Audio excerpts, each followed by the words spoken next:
على باطل باطل. ولا تدار وفق القانون.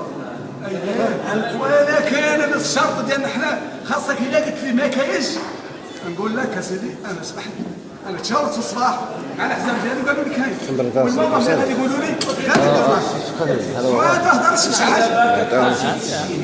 اييه بلاتي واش باين لك شي كاميرا ديال السلطه كتسجل شي حاجه؟ وهذا ضروري يا سي كاتب ضروري القانون واضح والقانون واضح ضروري ومؤكد. وبلاتي طيب وبلاتي شوف تصنت لي الله تصنت ولا تصنت طلبتي طلب انا كنقول لك من حقك تطلب طلب ياك ولكن من حق السلطه انها يقول لك اللي عندها مزيان. ما قالتوش ما مشات بان الهشيه ما مشات بان الهشيه. هذا السيد خلى الرئيس يصوت وحنا طالبين مثلا عنده كيستهزأ بنا والسلطه معاه ما غاديش نبداو على الصوت ما غاديش نبداو تجيبوا الشر